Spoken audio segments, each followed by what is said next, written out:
주가 폭락 사태의 책임을 둘러싸고 김익래 다우 키움그룹 회장과 라더견 호환 대표의 책임 공방이 가열되고 있습니다. 검찰은 라 대표가 주가 조작 논의를 한 것으로 추정되는 잠실 시그니엘 비밀 사무실을 압수수색했습니다.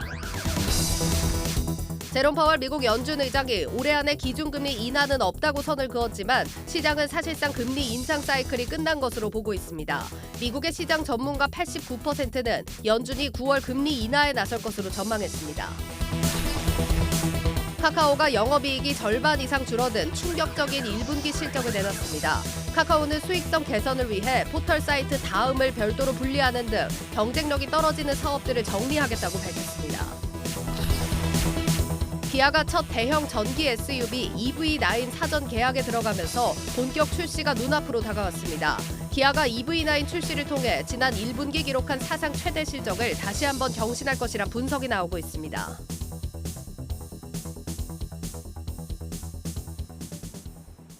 뉴스플러스 시작합니다. 주가 조작 사건의 총책으로 의심받는 라더견 호환 대표가 연일 키움증권을 맹공격하고 있습니다. 라 대표가 주범으로 의심받는 주가 조작이라는 명백한 범죄와는 별개로 주가 폭락 사태의 원인이 누구인지를 두고 계속해서 의혹들을 제기하고 있습니다. 성난 투자자들의 민심을 등지고 사태의 본질을 호도하려는 것이 아닌가 의구심도 듭니다. 라더견 대표는 오늘 한국경제TV와의 인터뷰에서 반대 매매 요건이 충족되지 않았는데 키움증권이 예고도 없이 일방적으로 반대 매매에 나섰다고 주장했습니다. 하지만 자신의 주장을 뒷받침할 증거는 내놓지 못했습니다. 키움증권도 근거 없는 주장이라고 일축했습니다. 첫 소식 유주한 기자입니다. 다우데이터 등 9개 종목의 시세 조종 의혹의 중심에 있는 라더견 H투자자문 대표가 지난달 24일 하한가 사태 당시 쏟아져 나온 반대 매매에 의문을 제기했습니다. 라 대표는 신용거래 시 투자 종목의 주가가 하락해 증거금이 부족해지면 증권사에서 알려줘야 하는데 키움증권이 이 같은 사전 고지를 하지 않았다고 주장했습니다. 또 당시 증거금이 부족하지도 않았다고 주장했습니다. 주가가 하락을 해가지고 이 지점을 터치를 해야지 반대매매가 나가는 건데 이 지점까지 내려오지 않았는데 여기서 반대매매가 나갔다고요. 차트가 마이너스 10%부터 흘렀단 말이에요. 제 전체 포트폴리오가 제가 그 전날까지 제 키움 같은 경우에 제가 90억 수익이었어요. 90억 수익 중이었어요. 특정 한 종목이 가라앉는다고 해서 나머지 종목이 반대매매 나가지 않는단 말이에요.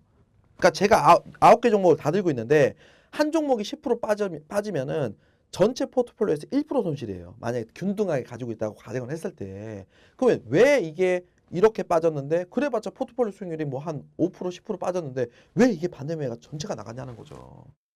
그는 여기서 더 나아가 본인이 키움증권과 차액 결제 거래, CFD 계약을 체결할 당시의 증거금률을 키움증권이 일방적으로 변경하고 알려주지 않았다고 주장했습니다. 홍보도 안 해주고 그러면 예를 들어서 자 종목당 위험 비율이 바뀌었으니까 이거 인지하시고 내일 얼마부터 반대매매 나갑니다라고 설명을 해줘야 되잖아요. 그걸 바꿔놓고 다시 바꿔놨는데 그건 어차피 키움증권 뒤집어 다 나오겠죠. 저한테 통보가 안 왔어요. 이에 대해 키움증권 관계자는 위탁 증거금의 80% 수준의 주가가 도달할 경우 증거금을 납입해야 한다는 내용을 이길 오전에 문자 메시지로 통보하지만 주가가 위탁 증거금의 40%까지 떨어지면 실시간으로 반대 매매가 나간다고 설명했습니다. 또 CFD 계약 시점에 약정된 종목당 증거금률을 포함한 계약 조건은 청산하고 재진입하지 않는 이상 변경되지 않는다며 라 대표의 주장은 사실이 아니라고 반박했습니다. 한편 키움증권 검사에 들어간 금융감독원은 CFD 자료를 넘겨받아 분석에 들어갔습니다. 이르면 다음 주에는 분석 결과가 나올 것으로 보여 반대 매매를 둘러싼 공방 역시 조만간 결론이 날 것으로 보입니다. 한국경제TV 유주환입니다. 주가 폭락 사태에 대한 수사도 급물살을 타고 있습니다. 검찰은 주가 조작 의혹의 핵심 인물인 라더견 대표의 비밀 사무실을 압수수색했고 금융감독원은 키움증권에 대한 전격 검사에 나섰습니다. 현장에 나가 있는 취재기자 연결해서 현재 상황 더 자세히 알아보겠습니다. 송민아 기자. 네, 저는 지금 여의도 키움증권 본사 앞에 나와 있습니다. 네, 지금 현재 금감원 관계자들이 조사를 벌이고 있는 상황입니까? 네, 그렇습니다. 일단 현장 상황을 좀 먼저 말씀을 드리자면 점심시간 이후부터 이곳에 제가 나와 있었는데요. 직원들로 보이는 사람들이 이곳에 건물을 좀 드나드는 모습 말고는 조금 더 긴장감이 도는 그런 모습을 보이고 있습니다. 금감원은 어제 키움증권 검사에 착수를 했죠. 그리고 검사 이 관련 조사를 길게 끌지는 않을 것이다라는 방침을 밝혔습니다. 늦어도 다음 주 중반까지 이 결과를 내겠다라는 계획인데 특히 이 금감원이 집중적으로 살피는 것은 바로 이 키움증권의 CFD 거래입니다. 개인 전문 투자자 요건과 규정을 제대로 갖췄는지 그리고 이 여부와 그리고 내부 직원들이 이번 사태에 연루가 돼 있는지 등을 검사하는 것으로 알려졌습니다. 또 김익래 회장이 키움증권의 등기이사로 등록돼 있는 만큼 김 회장의 그 거래 내역도 들여다볼 방침입니다. 이에 대해서 키움증권 관계자는 임직원들은 이 CFD 거래를 하지 못하도록 시스템적으로 막아놨다라면서 김 회장이 이번 사태와 관련이 없다라는 것을 밝히기 위해서 검사에 성실히 임하겠다라고 말을 했습니다. 금감원은 이 키움증권을 우선적으로 들여다본 뒤에 이 CFD 거래를 하는 다른 증권사도 특별 검사를 순차적으로 진행한다라는 계획입니다. 네, 키움증권을 시작으로 증권사 전반으로 사태가 확산될 가능성이 높아 보입니다. 파장이 만만치 않겠는데 이 검찰과 금융위 합동수사팀도 속도를 내고 있습니다. 오늘 라더견 대표의 비밀 사무실을 압수수색했다는데 이게 어떤 곳입니까? 네, 그렇습니다. 남부지검과 또 금융위 합동수사팀에 따르면 수사팀은 어제 저녁 압수수색 영장을 발부받은 뒤에 서울 송파구 롯데 시그니엘에 있는 라 대표의 사무실을 압수수색했습니다. 이틀째 이 주식 금융거래 관련 자료를 확보하고 있는 것으로 알려졌는데요. 이 시그니엘 사무실은 지난달 27일 금융위가 압수수색한 이 R투자 자문사의 서울 강남구 사무실과는 별도의 장소인 것으로 알려졌습니다. 모집책 역할을 했다는 이 프로골퍼 출신 안모 씨와 변모 씨 등이 이 회의 장소로 이용했을 것으로 추정되는 곳입니다. 수사팀은 앞서 투자자 모집에 이용됐다는 서울 강남구의 실내 골프 연습장과 또 투자 수수료를 카드깡 형태로 받은 것으로 알려진 광진구의 한 식당도 압수수색하는 등 이 수사 범위를 확대하고 있습니다. 라더견 대표가 연일 키움증권을 향해 의혹을 쏟아내면서 잡음이 계속되고 있습니다. 이렇게 파장이 커지고 있는 가운데 김익래 회장이 결국 라 대표를 경찰에 고소했습니다. 어떤 내용입니까? 네, 그렇습니다. 김 회장과 키움증권이 오늘 이 정보통신망법상 허위사실 적시에 의한 명예훼손 혐의로 라 대표를 고소를 했습니다. 이 사건은 이 서울 영등포 경찰서에 배당된 것으로 전해지고 있습니다. 김 회장과 키움증권 측은 그제 보도자료를 내고 이번 주가 폭락 사태의 원인이 김 회장에게 있다라는 취지로 라 대표가 악의적인 발언을 했다라고 밝힌 바가 있습니다. 이번 사태와 관련해서 이 김익래 회장이 직접 입을 열 예정입니다. 잠시 뒤 6시 45분 국민 사과문 발표가 있을 예정인데요. 저희 뉴스 시간에 이 내용도 전해드리도록 하겠습니다. 지금까지 키움증권 본사에서 한국경제TV 송민아입니다. 네, 앞으로 검찰 수사가 진행되면서 밝혀야 할 것들이 산더미처럼 많은 것 같습니다. 법적 공방을 앞두고 핵심 쟁점들 하나하나 정리해보죠. 증권부 신재근 기자 나왔습니다. 신 기자, 이게 직간접적으로 얽힌 투자자가 1000여 명에 달한다고 하는데 이들 상당수가 사실 피해자라고 주장하고는 있는데 이게 법적으로 보면 이 주가 조작을 모르고 투자했어도 처벌받을 수 있다. 이렇게 의견들이 나오고 있습니다. 네, 그렇습니다. 결론부터 말씀드리면 이 계좌 아이디와 비밀번호 등 계좌 정보를 타인에게 넘겨주는 행위만으로도 처벌을 받을 수 있습니다. 이번 사건을 앞서 리포트에서 보신 것처럼 라더견 대표가 유명인들을 앞세워 먼저 투자자들을 모집했고 그 투자자가 또 다른 투자자를 모집하는 일명 다단계 방식이 활용된 것이 특징입니다. 이 과정에서 투자자들은 주가 조작 행위가 있었는지 모른 채 증권 계좌를 세력에 맡겼고 연속 하한가 사태로 수억 원에서 최대 수십억 원대의 피해를 입게 됐다고 주장하고 있습니다. 하지만 계좌 정보를 타인에 맡겼다면 이는 전자금융거래법 위반에 해당하는 것으로 법조계는 판단하고 있습니다. 전자금융거래법은 누구든지 공인인증서나 계좌 비밀번호 등 접근 매체를 사용 관리할 때 이를 다른 사람에게 주거나 받아서는 안 된다고 규정하고 있는데요. 만약 접근 매체를 타인에게 넘겨줬다면 그러한 사실만으로도 5년 이하의 징역이나 3천만 원 이하의 벌금에 처하게 됩니다. 다시 말해 계좌 정보를 맡긴 투자자들이나 계좌를 일임받은 라더견 대표 모두 처벌 대상이란 겁니다. 잠시 전문가 얘기 들어보시겠습니다. 투자자 중에는 비밀번호를 몰라서 뺄 수 없었다 이런 얘기를 하고 있는데 그건 결국 접근 매체를 아예 그 주가 조작 일당에게 넘겼기 때문에 발생하는 문제입니다.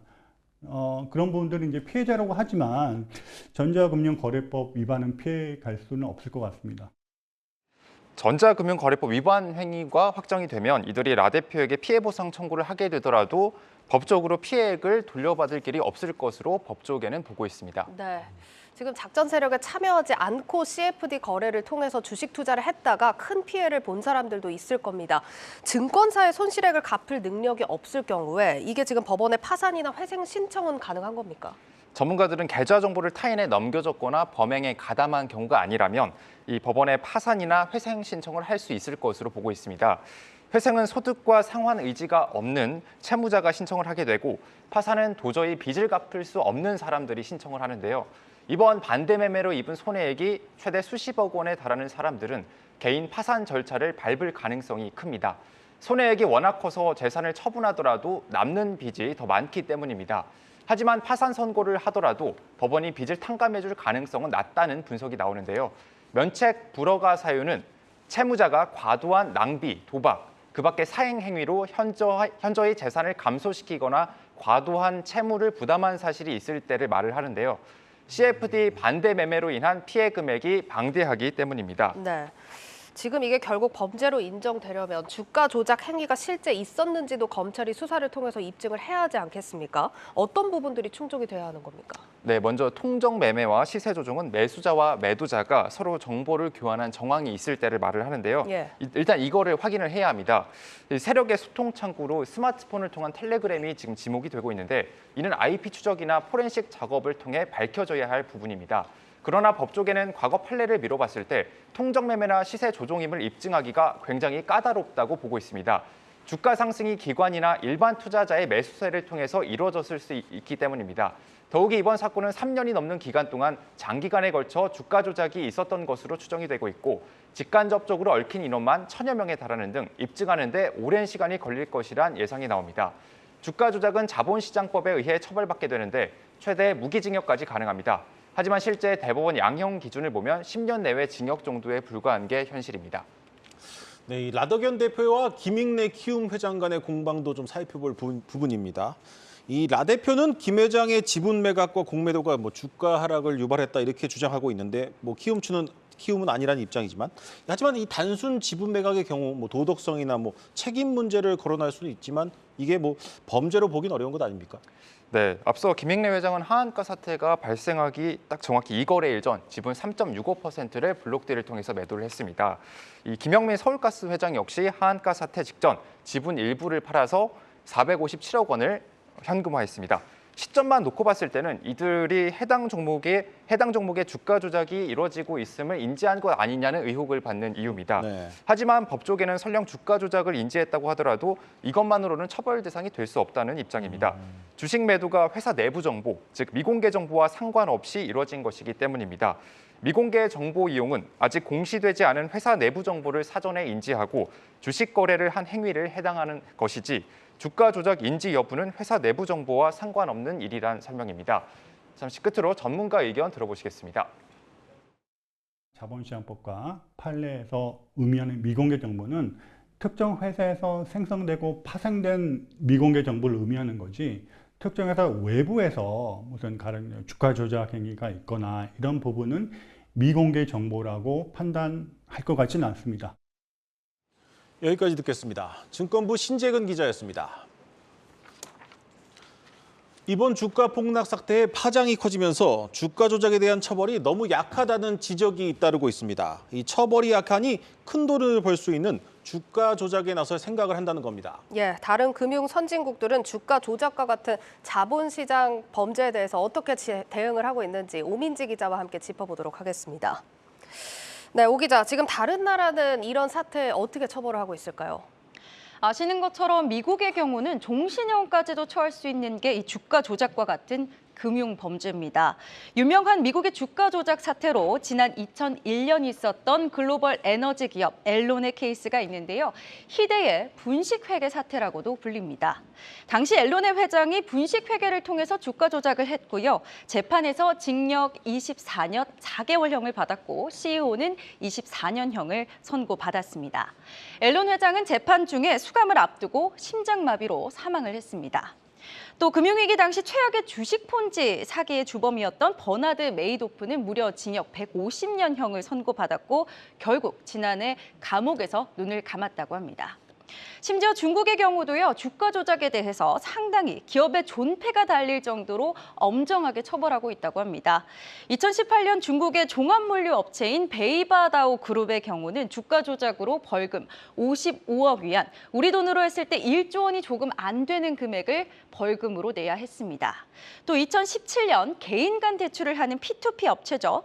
상해 다륜실업의 경우는 주가 조작 혐의로 회장이 34억 8천만 위안의 벌금을 내야 했습니다. 우리 돈으로 했을 때 6천억 원이 조금 안 되는 그런 규모입니다.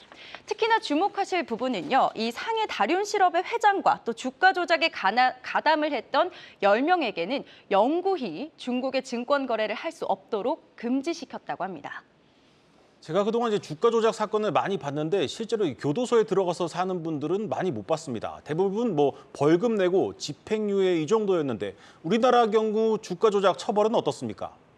네, 지난 2007년에 우리 주식시장을 떠들썩하게 만들었던 루보 사태를 한번 살펴보도록 하겠습니다.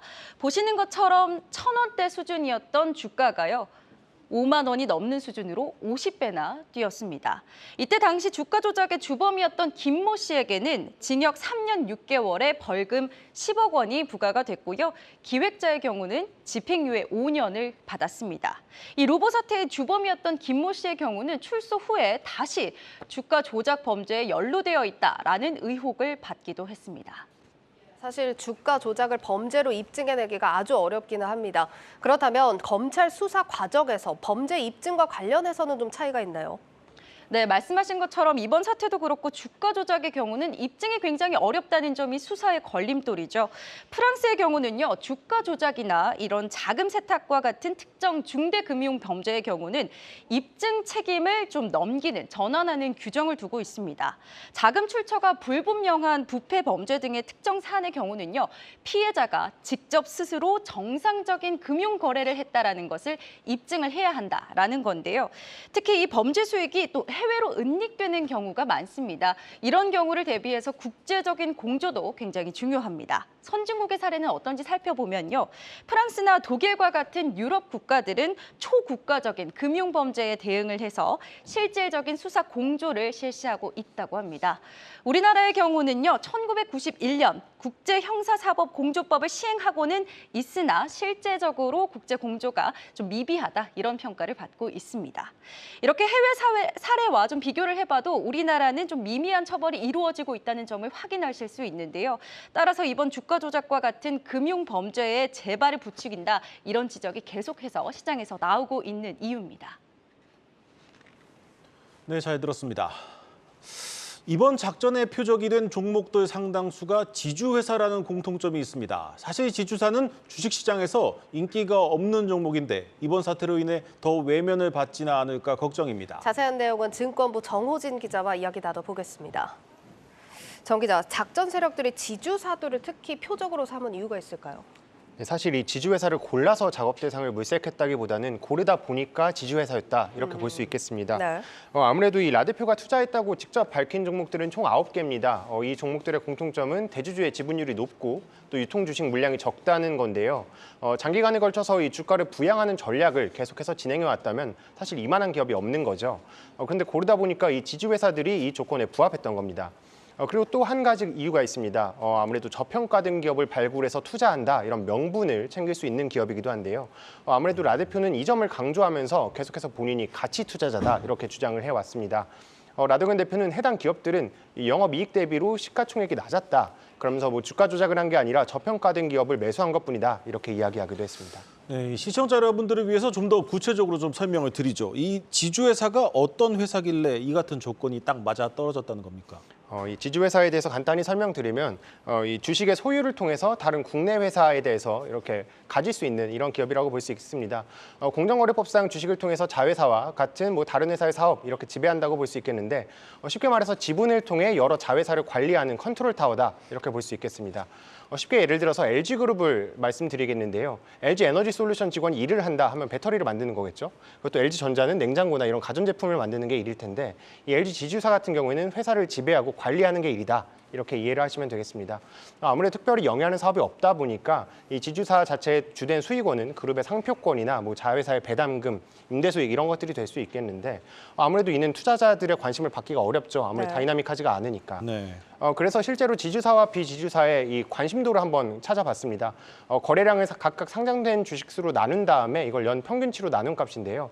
보시는 것처럼 지주회사에 대한 관심이 비지주사에 비해서 5배 적은 것으로 파악됐습니다. 그러니까 모든 지주사가 해당되는 건 아니지만 아무래도 그룹 내 계열사를 지배하는 이런 핵심 회사다 보니까 지분을 줄이기 어렵다. 그리고 또 이 투자자의 관심이 덜 가기 때문에 거래량도 적은 기업이다. 이 공통 분모가 아무래도 지주사 중에 많았다. 이렇게 정리할 수 있겠습니다. 예, 그런데 미국 같은 경우에는 구글의 지주사 알파벳 같은 사례도 있고 대접을 제대로 받고 있지 않습니까? 우리나라 국내 지주사들이 특별하게 좀 저평가를 받는 이유가 있을까요? 네, 제가 앞서 LG 예시를 들었는데 한 번 더 말씀드려보면 이 말씀드린 LG 지주 같은 경우에도 유가증권 시장에 지금 상장이 돼 있잖아요. 예. 말씀드린 LG 에너지 솔루션, LG 전자 모두 다 상장이 되어 있습니다. 그렇죠. 때문에 이 같은 논리 때문에 이 국내에서는 이걸 더블 카운팅이다 이렇게 표현을 합니다. 아무래도 상장된 기업의 가치가 자회사에서 한 번, 또 지주사에서 한 번 이렇게 2번 책정되니까 할인이 필요하다는 거죠. 이 같은 논리 때문에 아무래도 말씀 주신 것처럼 국내에선 지주사의 가치가 저평가받는 게 사실입니다. 그리고 또 말씀하신 것처럼 알파벳 같은 경우에는 구글, 유튜브 이런 기업들이 비상장사잖아요. 그렇기 때문에 이들의 기업 가치를 보다 그대로 인정받을 수 있다 이렇게 볼 수 있겠습니다. 다만 일부 업계 관계자들은 이 같은 더블 카운팅이 시장의 오해다 이렇게 설명을 합니다. 왜냐하면 이게 더블 카운팅이 사실 아니라는 건데요. 한 자산운용사 고위 관계자는 이 더블 카운팅이라는 논리대로라면 사실 ETF도 시장에 상장되지 않습니까? 네. 이것도 더블 카운팅이 아니냐 이렇게 얘기를 하면서 시장의 오해가 해소돼야 한다 이렇게 이야기를 했습니다. 네, 이유와 어찌됐든 이 지주사의 저평가가 해소되지 않는다면 이번 사태와 좀 유사한 사례가 또 일어날 수도 있을 것 같은데 전문가들은 어떤 의견을 내놓고 있습니까? 그렇습니다. 제가 여러 증권 전문가들의 이야기를 들어봤는데요. 이 이채원 라이프자산운용 의장 같은 경우에는 이번 사태가 굉장히 아이러니하다 이렇게 얘기를 했습니다. 왜냐하면 가치가 없지만 비싼 주식이었다면 애초에 이런 작전에 타겟이 되지도 않았을 거다. 좋은 주식이 타겟이 됐다니 굉장히 아이러니하다 이렇게 얘기를 했는데요. 네. 그러면서 지주사들 같은 경우에도 자사의 펀더멘탈을 알리고 또 주주 환원 정책을 적극적으로 펼치는 등 이 시총 가치 제고를 위해서 힘써야 한다 이렇게 강조했습니다. 이채원 의장의 의견 직접 들어보시겠습니다. 기업 입장에서는 주식이 너무 지나치게 저평가된 도로 이제 방치하면 안 되는 거죠. 주주 가치 제고 정책 같은 거, 주주하는 정책을 적극적으로 하면은 주식이 어느 적정 레벨까지는 올라오잖아요. 그러면 이제 누가 못 덤비죠. 먹을 게 별로 없으니까. 네, 또한 이 지주사가 그룹 전체를 지배하는 위치에 있다 보니까 이른바 회장님의 상속, 증여 이런 승계 과정이 주가에 영향을 미치기도 합니다. 근데 이 과정 같은 경우에도 이제 점차 세대 교체가 이루어지면서 저평가가 해소될 것이다 이런 의견도 나오고 있습니다. 네, 잘 들었습니다. 검찰과 금융당국이 수사에 속도를 내면서 적어도 다음 주에는 각종 의혹에 대한 사실 여부를 확인할 수 있을 것으로 보입니다. 이 5월 중순 정도면 이번 사태의 진실이 밝혀질 텐데 부지런히 전해드리겠습니다.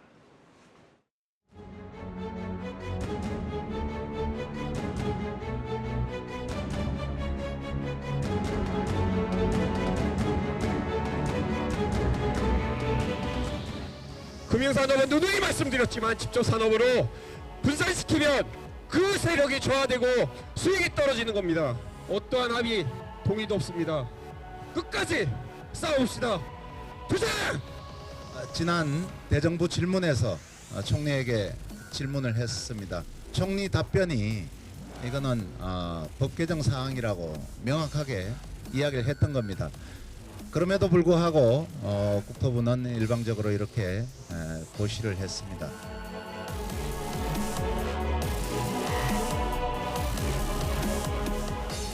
런던, 뉴욕, 세계적인 금융도시들 한 방에 이루어진 게 아닙니다. 산업은행을 지방으로 부산으로 이전한다. 서울의 경쟁력, 대한민국의 경쟁력을 박살내버리는 정말 나쁜 정책입니다.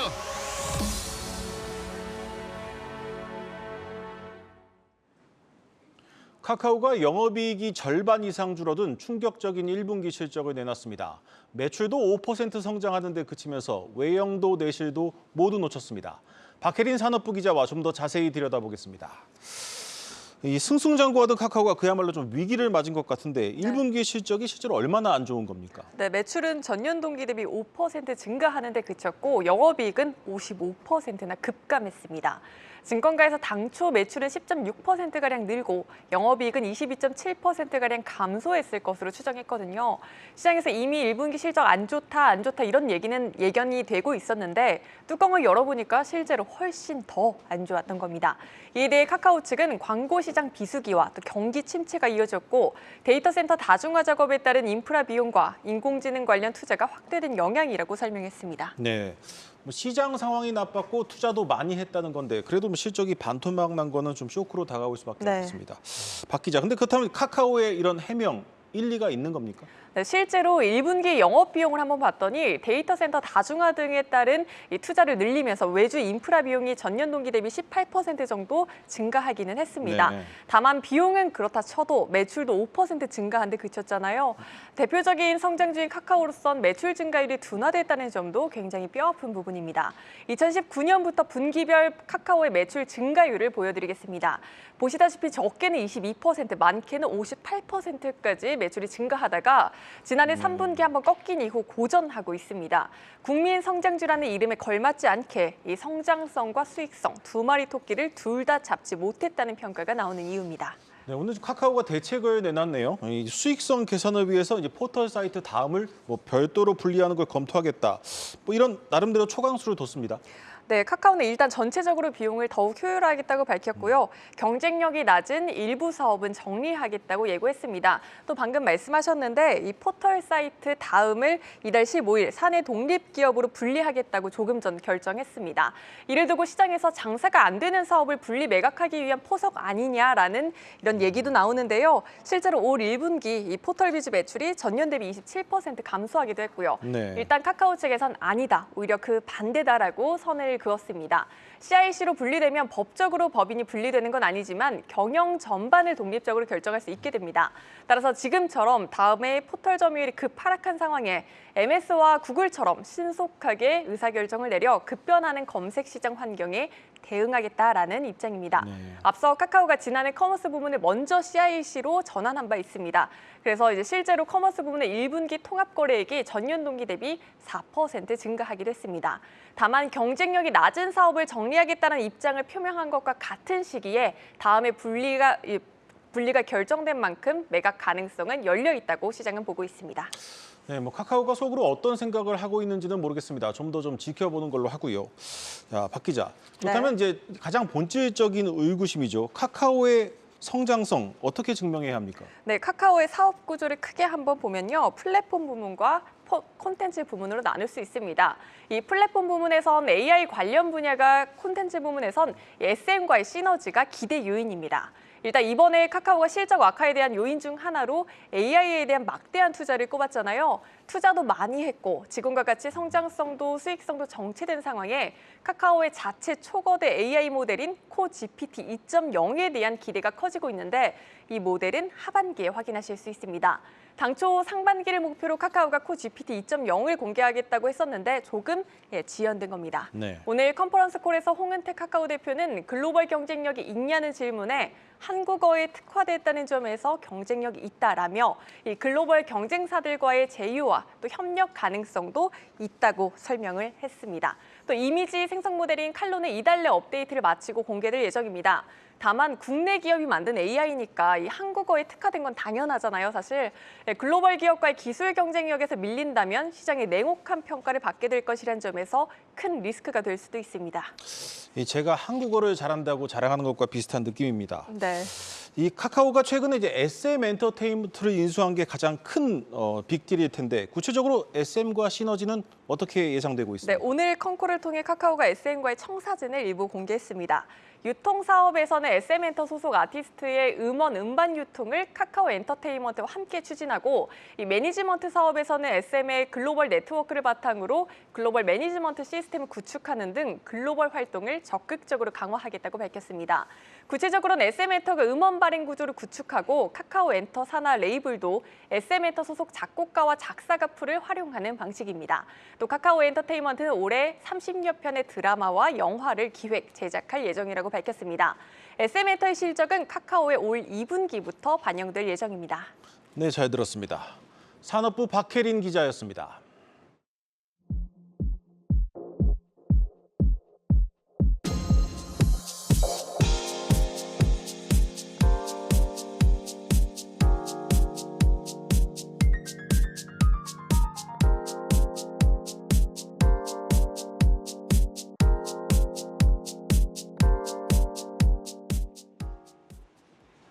대한민국 최고의 부초딘 서울 압구정동 일대가 40년 만에 전해진 개발 소식으로 들썩이고 있습니다. 재건축을 하면 100억짜리 아파트가 나올 것이라는 얘기까지 나오는데 양현주 기자가 직접 다녀왔습니다. 네, 제가 지금 있는 이곳은 강남 재건축 최대 관심 지역인 압구정동 일대입니다. 최근 이곳을 12,000여 가구 규모의 미니 신도시급으로 탈바꿈하겠다는 서울시의 발표도 있었는데요. 과연 이곳이 어떻게 변화하게 될지 직접 알아보겠습니다. 지은 지 40년이 넘은 노후된 아파트가 밀집한 압구정동. 녹물의 중앙난방은 물론 지하 주차장도 없지만 평당 1억 원을 훌쩍 넘어서는 최고 부촌으로 꼽힙니다. 실제로 지난해 압구정 현대 1차의 60평형대가 80억 원에 거래된 바 있습니다. 재건축이 이뤄질 경우 100억 원짜리 아파트가 등장하는 건 시간 문제라는 이야기도 나올 정도입니다.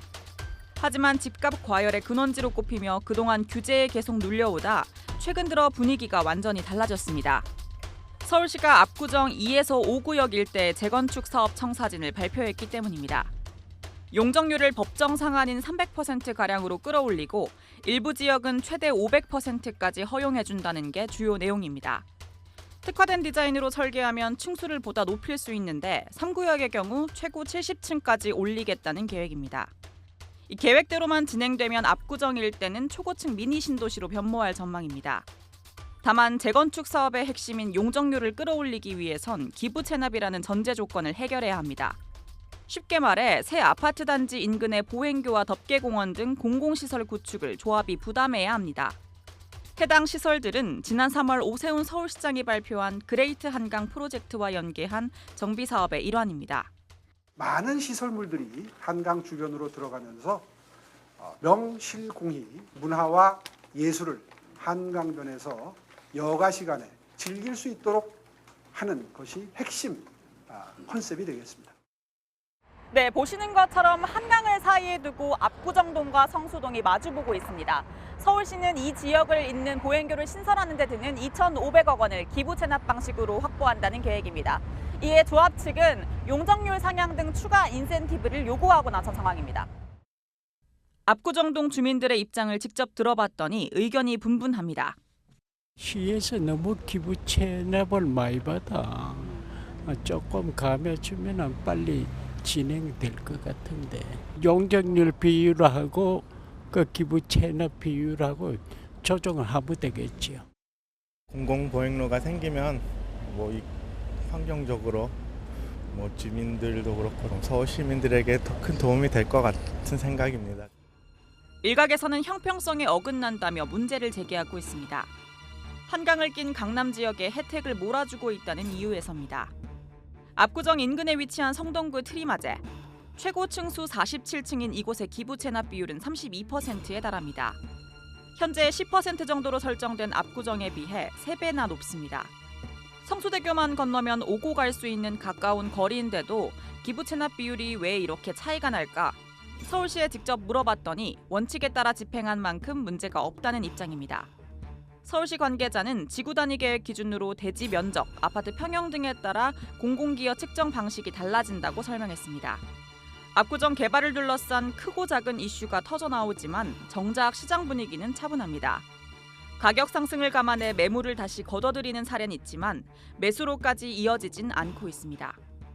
시세는 그리고 토지거래 허가구역이라요. 마음대로 못 살잖아요. 시는 입주 아니면 안 되기 때문에 거래가 40년 만에 개벽을 맞은 압구정 일대의 재건축 최종안은 이달 안에 공개될 예정입니다. 한국경제TV 양현주입니다. 개인 재산이 100조 원이 넘는 세계 부자들 몇 명이나 있을까요? 세계 최고 부자 프랑스 모에 헤네시 루이비통의 베르나르 아르노 회장, 테슬라의 일론 머스크, 제프 베조스, 빌 게이츠, 그리고 투자만으로 이들에 필적하는 워런 버핏이 있습니다. 원자재 대란을 예견해 물류기업을 사들이고 옥시덴탈 지분을 갑자기 늘려온 백전 노장이죠. 이런 버핏이 미국 은행 위기를 예견하면서도 유일하게 팔지 않은 회사가 있어요.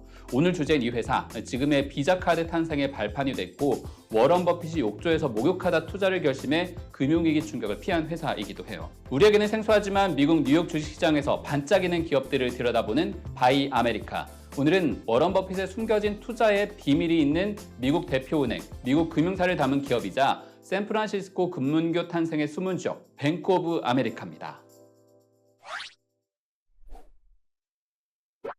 미국 대표은행 하면 JP모건 체이스, 시티, 웰스파고, 그리고 뱅크 오브 아메리카 이렇게 4대 은행으로 나뉩니다. 기본 100년 이상의 로스차일드, JP모건 등 다들 사연 하나쯤 있는 가문이 얽혀있는 곳들이지만 이름조차도 미국 은행인 뱅크 오브 아메리카도 빠지지 않는 역사를 갖고 있습니다. 왜 미국을 이민자의 나라라고도 부르잖아요. 그런데 이렇게 여러 나라에서 사람들이 몰려드는데도 20세기 초만 해도 기업이나 중산층이 아니면 돈을 빌리기 어려웠어요. 이탈리아 이민자 출신 아마데우 지아니니가 이러한 이민자, 농어민을 위한 소액 예금과 대출을 하는 뱅크 오브 이탈리아를 세운 것이 뱅크 오브 아메리카의 출발입니다. 어릴 적 충격으로 아버지를 잃은 지아니니는 운송업으로 경영을 배워 금융업까지 진출을 했는데 당시 은행가들이 곧 망할 거다 비아냥대던 예상을 깨고 소비자 금융, 지점망 확장의 틀을 만들기 시작하죠. 1900년대 초 캘리포니아 대지진으로 지역은행이 대부분 지원 불가능한 상황에 빠졌을 때 파격적인 예금 보장과 복구 비용 무이자 대출을 내세워서 지역사회 영웅이 됩니다. 대공황으로 인해 샌프란시스코의 상징 금문교 건설이 중단될 위기에서 채권을 떠안아 지원하고 디즈니의 영화산업, 와인산업, 2차 대전 당시에는 군수산업의 후원자로 자리하게 되죠.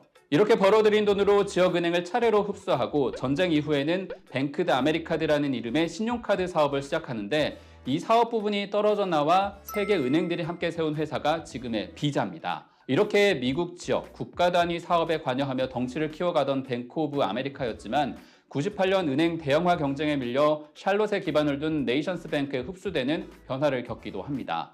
덕분에 미국 최대 은행 자리에는 오르지만 2008년 전 세계 금융, 부동산 시장에 거대한 파장을 몰고 왔던 서브프라임 모기지 사태 때문에 주택담보대출 기업인 컨트리 파이낸셜, 부실은행이었던 메릴린치를 떠안으면서 수년간 사업 악화에 시달리게 됩니다. 마치 미국과 금융산업이 망한 것처럼 보이던 그 무렵 탐욕을 부려야 한다, 나는 미국을 산다던 워런 버핏이 돌파구를 찾지 못하던 뱅크 오브 아메리카의 구세주처럼 나타납니다. 2011년 8월 미국 증권거래위원회에 접수된 버크셔 해서웨이의 보고 서류인데요.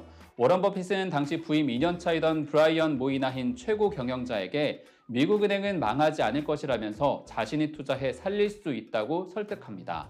우리 돈으로 무려 6조 원을 들여 영구적으로 연 6% 배당을 받는 우선주 5만 주, 그리고 10년 안에 주당 7.14달러의 7억 주를 매입할 권리를 확보한 거래를 성사시킨 겁니다.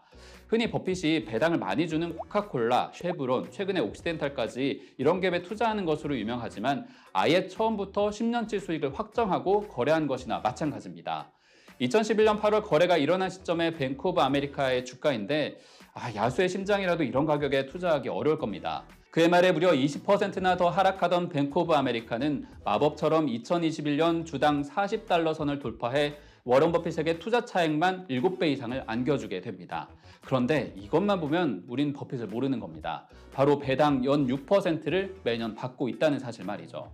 버핏이 투자한 6조 원의 연 6% 배당은 단순히 계산만 해도 3조 원의 어마어마한 수익이 있었다는 걸 알 수 있습니다. 버크셔 해서웨이가 올해 2월 공개한 연례 보고서를 보면 지분 투자한 기업 가운데 애플 다음으로 큰 기업이 뱅크 오브 아메리카입니다. 이렇게 엄청난 역사와 가능성을 가진 기업이지만 누구나 이렇게 거래를 할 수 없다라는 한계도 안고 있습니다. 하지만 버핏의 투자 결정에서 우리가 배울 점은 분명히 있죠. 2008년 은행 위기로 당시 300개 이상의 은행이 파산했는데 경쟁자가 줄어드는 시장에서 살아남은 한 기업이 독식한다는 원칙을 그대로 따랐다고 할 수 있습니다. 또 당시 구제금융으로 기업을 회생시키고 막대한 자금을 정부에서 풀면서 낮아진 대출 이자로 인한 은행의 사업 확장 기회를 노렸고 10년의 기간을 두고 배당을 통한 재투자까지 탈출구를 만든 점은 배울 만한 부분인 겁니다. 결정적으로 모이니한 최고 경영자와 같은 경영진에 대한 신뢰입니다. 버핏은 30여 년간 애지중지하던 웰스파고를 유령 계좌 스캔들 이후에 모두 청산했는데 투자에 있어서 사람만큼 중요한 판단 기준이 없다라는 얘기일 겁니다. 미국 금융사를 가로지르는 기업이자 버핏의 원픽 기업인 뱅크 오브 아메리카는 올해 1분기에도 보유 예금 1조 9천억 달러, 금리차를 이용한 예대 마진으로 순이익 81억 6천만 달러의 깜짝 실적을 기록했습니다. 주가 수익 비율은 9.03배, 3분기 연속 시장 전망치를 비트하면서 모건 스탠리 등 월가는 시장 수익률 수준의 성과를 지속할 것이란 전망을 내고 있습니다. 산업에 대한 이해와 믿음, 순간의 아이디어를 결합한 금융시장의 영웅들이 만들어낸 기업 뱅크 오브 아메리카. 직접 투자하지는 않더라도 미국이 실패하지 않을 것이란 현인 워런 버핏의 말처럼 한 세기를 가로지르는 이 기업의 성장사를 지켜보는 맛이 있을 것 같습니다.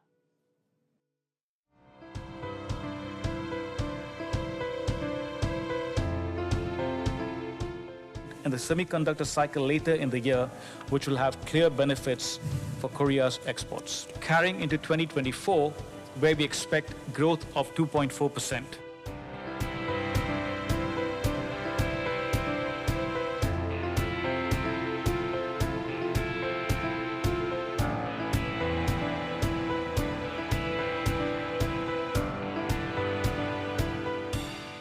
While we expect further reductions in inflation in the coming months, in the near term, monetary policy clearly needs to remain focused on the inflation challenge, and a premature easing should be avoided.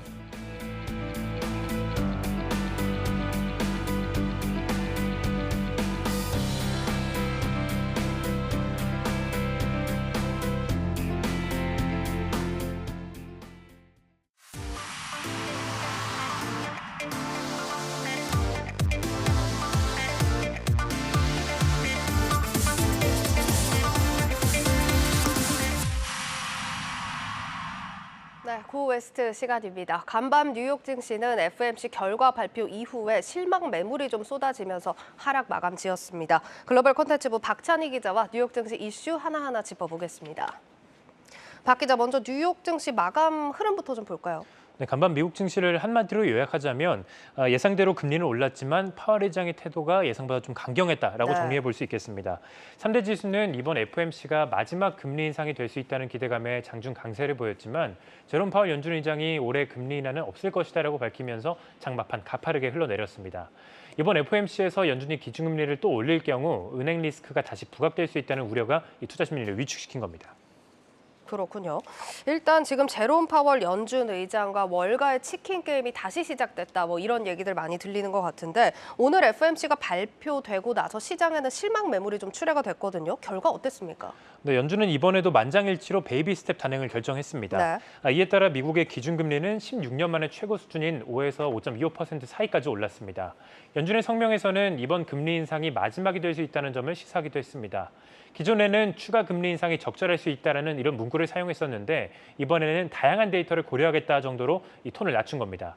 25bp 이 금리 인상과 긴축 속도 완화, 여기까지는 시장도 어느 정도 예상했던 그런 부분이었는데요. 문제는 성령 발표 직후에 진행된 파월 의장의 기자회견에서 시장의 기대를 저버리는 강경한 발언들이 나온 겁니다. 파월 의장은 목표 물가를 달성하는 것이 중요한데 연준의 위원들은 물가가 쉽게 내려가지 않을 것으로 생각한다라면서 따라서 지금 금리를 내리는 것은 적절하지 않다라고 말을 했습니다. 예. 그동안 시장에서는 이번 FOMC 회의를 끝으로 금리가 동결되고 나아가서 연내 인하까지 나올 수 있다는 기대감이 높았지만 이런 기대감을 파월 의장이 일축한 겁니다.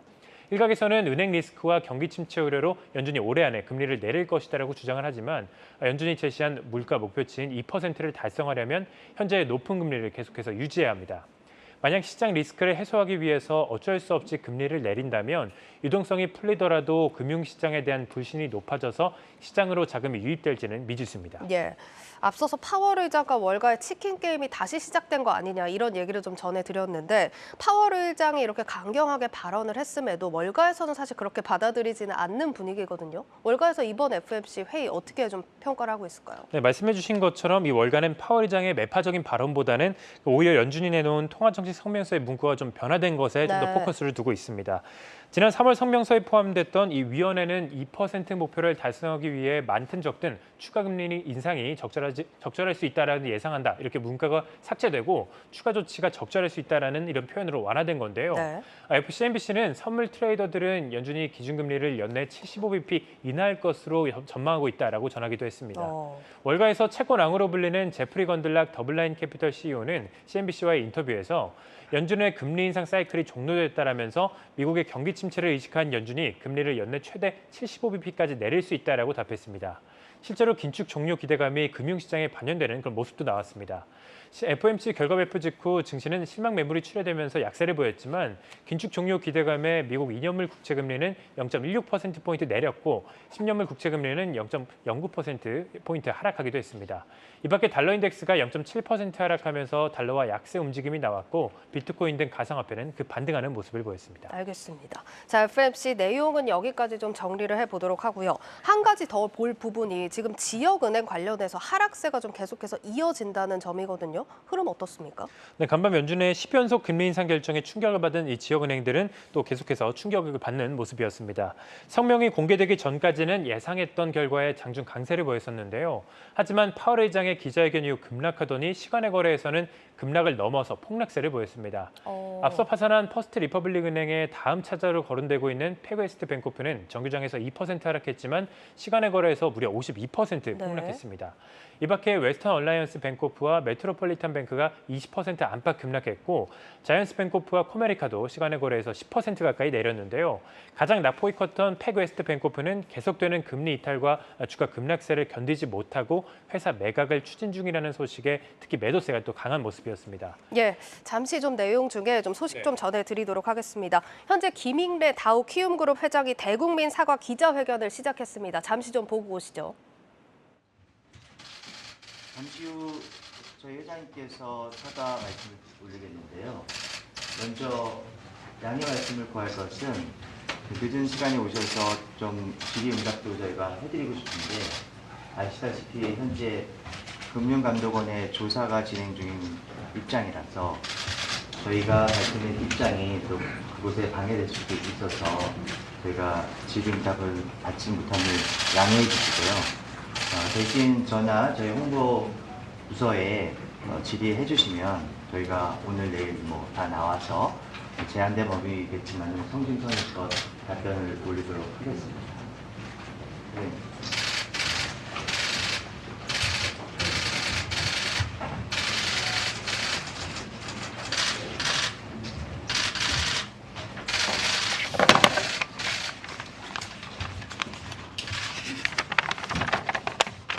제가 눈이 아파서 안경 쓰겠습니다.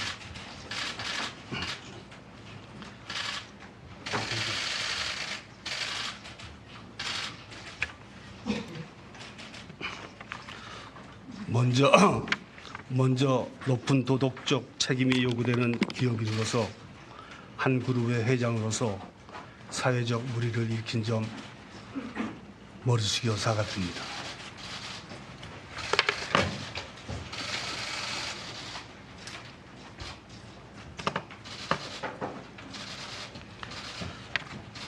그리고 향후 금융당국과 수사결의 협조 조사에 숨김과 보탬 없이 적극적이고 성실한 자세로 임하겠습니다.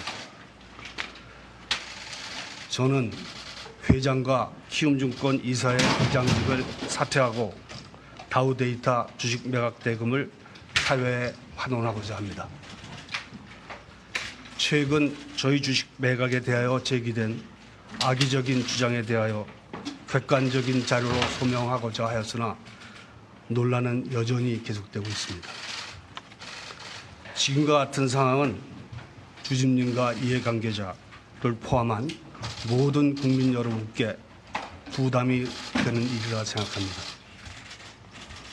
또한 매도 과정에 법적인 문제가 없었다 하더라도 이러한 사태로 모든 분들께 상실감을 드린 것에 대하여 책임을 통감하고 사퇴를 결심하게 되었습니다. 약 40년간 가까이 기업을 경영하면서 고객의 신뢰를 최우선으로 여겼고 그 뜻을 함께 해준 임직원들께 항상 감사하고 오늘날까지 대가 없이 그룹을 이끌 수 있도록 도와주셨습니다.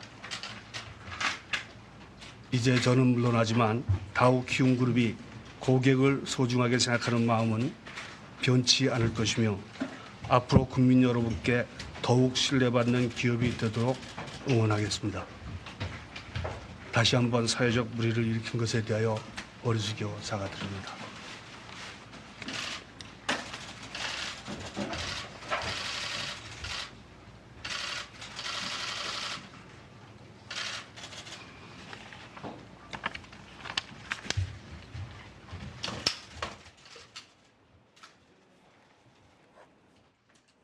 네, 김익래 회장의 사과문 듣고 오셨습니다. 관련 소식은 저희도 계속해서 전해드리도록 하겠습니다. 고 웨스트 계속해서 이어서 좀 내용을 보겠습니다. 일단 FMC라는 대형 이벤트를 소화한 증시, 이제 실적으로 눈을 돌리고 있는데 오늘 밤입니다. 애플 실적이 나오죠.